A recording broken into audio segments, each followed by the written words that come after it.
नमस्कार बंधुरा flavour fantasy और कुकिंग शोते आपनादेर सबाइके स्वागत जानाई। आमार आजकेर रेसिपि हलो नवबर्ष स्पेशल लुचि दिए खावार जोन्नो निरामिष कुमड़ो छक्का।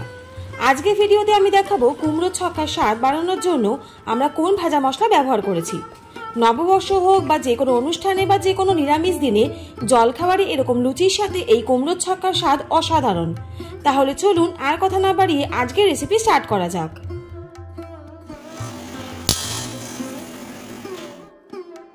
আমি এই রান্নাটা করতে 500 গ্রাম কুমড়ো নিয়েছি আর কুমড়ো ছোকলাটা সম্পূর্ণ না ছাড়িয়ে কিছুটা বাদ দিয়ে কুমড়োটা মিডিয়াম সাইজে টুকরো করে কেটে নিয়েছি। একটা কথা খেয়াল রাখবেন, কুমড়োর টুকরো সাইজগুলো খুব বেশি যেন ছোট বা বড় কোনোটাই না হয়। এবারে একটা ভাজা মশলা তৈরি করব। তার জন্য কড়াইতে দিয়ে দিলাম প্রায় 5-6টা শুকনো লঙ্কা, 1 টেবিল স্পুন গোটা ধনে, 1 টেবিল স্পুন গোটা জিরে আর হাফ টিস্পুন মৌরি। এই সবকিছু ইনগ্রেডিয়েন্টস গুলোকে প্রায় 30 থেকে 40 সেকেন্ড মতন ড্রাই রোস্ট করে নেব। 30 থেকে 40 সেকেন্ড ড্রাই রোস্ট করার পর দেখবেন মশলার কালারটাও চেঞ্জ হয়েছে আর সুন্দর একটা গন্ধ বেরিয়েছে। এবারে এই মশলাগুলোকে অন্য একটা পাত্রে নামিয়ে এটার একটা পাউডার ফর্মে তৈরি করে নেব। এবারে রান্নার মূল পর্বে চলে এলাম। তার জন্য একটা কড়াইতে পরিমাণ মতন সরষের তেল দিয়ে দিলাম। সরষের তেলটা খুব ভালো করে গরম হলে ফোড়নে দিয়ে দিলাম 5 ফোড়ন এবং শুকনো লঙ্কা। ফোড়নের একটা সুন্দর গন্ধ বেরোলে এর মধ্যে কেটে রাখা কুমড়োর টুকরোগুলো দিয়ে দিলাম। কুমড়োগুলোকে তেলের মধ্যে 3 থেকে 4 মিনিট ভেজে নেব। কিন্তু একটা কথা মাথায় রাখবেন, প্রথমে কুমড়োর মধ্যে নুন দেবেন না। এতে কুমড়ো থেকে যে জলটা বেরোবে তাতে বেশি নরম হয়ে যাবে, এতে টেক্সচারটা দেখতে মোটেও ভালো লাগবে না।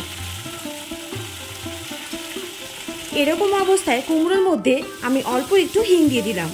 যে কোনো নিরামিষ রান্নায় হিং দিলে এর গন্ধ এবং স্বাদ দুই খুব ভালো লাগে। হিংটা দিয়ে কুমড়োগুলোকে আমি আরও 2 থেকে 3 মিনিট ভেজে নেব। প্রায় 5 থেকে 7 মিনিট কুমড়োগুলোকে ভাজার পর এবারে দিয়ে দিলাম পরিমাণ মতো লবণ এবং হাফ টিস্পুন হলুদ গুঁড়ো। দিয়ে দিচ্ছি 1 টেবিল স্পুন জিরে গুঁড়ো। আমি এই রান্নাটাতে কোনো রকম বাটা মশলা ইউজ করিনি। আপনারা চাইলে জিরে, আদা এবং কাঁচা লঙ্কা একসাথে বেটেও ইউজ করতে পারেন। লবণ, হলুদ গুঁড়ো এবং জিরের গুঁড়ো দিয়ে কুমড়োটাকে আমি আরও কিছুক্ষণ খুব ভালো করে কষিয়ে নিচ্ছি। 2-3 মিনিট কষানোর পর এবারে দিয়ে দিচ্ছি এর মধ্যে হাফ টিস্পুন লঙ্কার গুঁড়ো আর 2টো সেরা কাঁচা লঙ্কা। আর যেটা অবশ্যই লাগবে সেটা হলো কাঁচা ছোলা। আমি এখানে 50 গ্রাম ছোলা ইউজ করেছি আর ছোলাটাকে আমি প্রায় 5 থেকে 6 ঘন্টা ভিজিয়ে রেখেছিলাম। ছোলাটা দিয়ে কুমড়োর সাথে আমি আরও 3 থেকে 4 মিনিট ভালো করে কষিয়ে নিচ্ছি।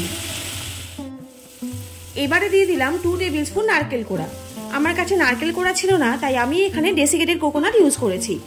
নারকেল কোড়াটা দিয়ে আমি আরও 1 থেকে 2 মিনিট কুমড়োর সাথে মিশিয়ে নিচ্ছি। তবে আপনাদের কাছে যদি নারকেল কোড়া থাকে অবশ্যই সেটা ইউজ করবেন, এতে এর স্বাদ বহু গুণ বেড়ে যায়। কুমড়োটা খুব ভালো করে কষানোর পর এবারে এর মধ্যে পরিমাণ মতন জল দিয়ে দিলাম। জলটা দিয়ে কুমড়োটাকে আমি একবার ভালো করে মিশিয়ে নিচ্ছি। এই জলটা দেওয়ার পর কুমড়োটাকে আর 3 থেকে 4 মিনিট রান্না হতে দিলেই কুমড়ো ছক্কা রেডি হয়ে যাবে, কারণ কুমড়োটা অলরেডি 90% কুক হয়েই আছে। কুমড়োতে যে জলটা দেওয়া হয়েছে সেটা শুকনো হওয়া পর্যন্ত আমাদের রান্না করতে হবে। দেখুন জলটা সম্পূর্ণ শুকিয়ে গেছে আর কুমড়োটাও গামাখামাখা হয়ে গেছে। এবার এর মধ্যে দিয়ে দিলাম আমাদের বানিয়ে রাখা ভাজা মশলার গুঁড়ো। ভাজা মশলাটা দিয়ে কুমড়োটাকে আমি আরও 2 মিনিট ভালো করে মিশিয়ে নিচ্ছি। দেখুন কুমড়োটা পারফেক্টলি কুকড হয়ে গেছে আর আমাদের আজকের রেসিপি কুমড়ো ছক্কা একদম রেডি, শুধুমাত্র গরম গরম লুচির জন্য অপেক্ষা। তাহলে আমাদের আজকের রেসিপিটা আপনাদের কেমন লাগলো অবশ্যই কমেন্ট করে জানাবেন।